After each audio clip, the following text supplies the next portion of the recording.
back.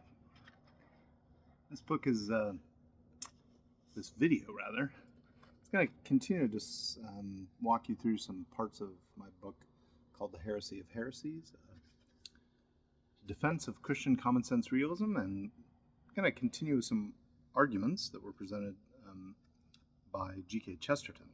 Maybe some proto-arguments. He doesn't formalize them as I want to, as philosophers often do. We take arguments and try and make them more explicit and logically clear. So this is a continuation of section 1.2.1 from Chesterton, an argument from Chesterton, eggs are eggs. So Chesterton's arguments are all logically straightforward, but Chesterton has a slightly stronger conclusion in his next argument. That's the argument we're going to look at now. This is a quote from Chesterton. Either there is no anything, or else there is a real bridge between the mind and reality. What are we to make of this claim? It looks as if Chesterton has the makings of another disjunctive syllogism, where the first disjunct is R, call that proposition R, there is nothing, and the second disjunct is S, there is a real bridge between mind and reality. So the argument looks like this. Call this argument A. Premise 1, R or S. That's the disjunction. Not R, therefore S.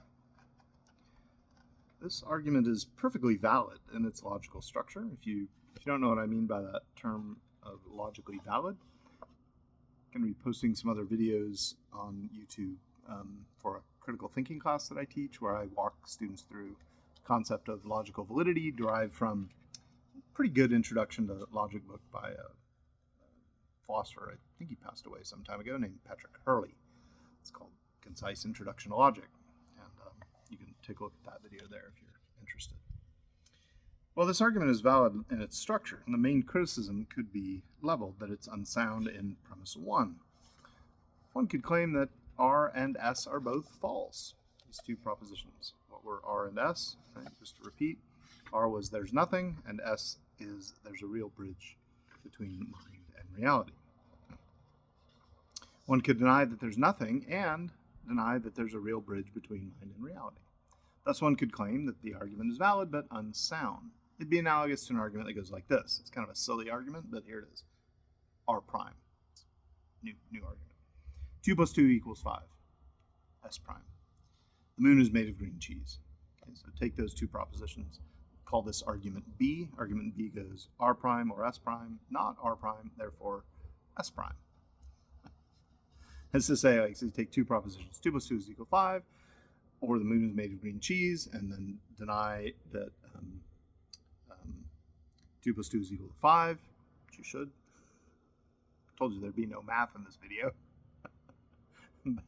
Deny that, and therefore conclude that the moon is made of green cheese. Okay.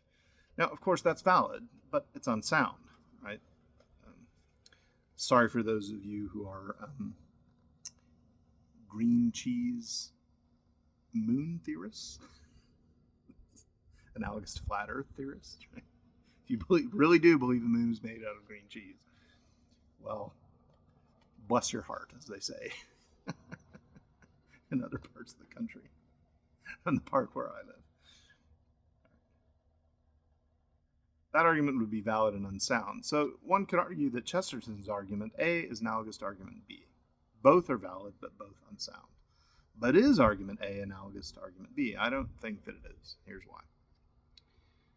The way in which the premises in argument A and argument B relate to one another are very different. In argument B, the premises are about two very different things. R prime is about math. S prime is about the moon's material constitution, namely being made of green cheese. You might say these two premises are externally related, right? They got nothing to do with each other.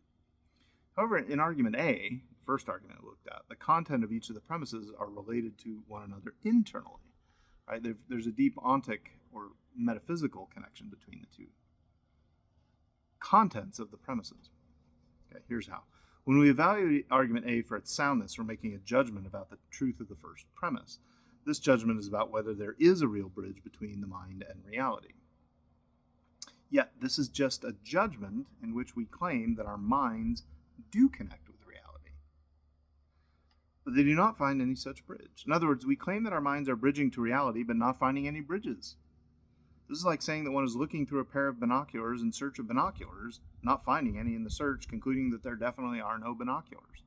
Right? I mean, it's a bit absurd, just a bit. But I think a bit of absurdity is enough to show that the argument's no good. To claim that a proposition is false is to claim that something specific about a proposition, about the way the world is, and about what is. Further, to claim that an argument is unsound just is to claim that one's mind is bridged to reality, namely the reality that pertains to the falsity of at least one of the propositions in an argument. Therefore, to claim that premise S is false just is to demonstrate that it's true. And since S is true, argument A is sound. This then seems to be Chesterton's point. Unless there's something that is real that our minds can directly connect to, then there can be no philosophizing at all. The very acts of experience and thought in philosophy already put us in touch with what is. This is the simplicity of the Chestertonian and Thomistic way of metaphysics. It's kind of the beauty of it. We can simply recognize the nature and essence of what is through our ordinary common sense experiences. Okay, so, look, Chesterton's point in his discussion about eggs being eggs, right?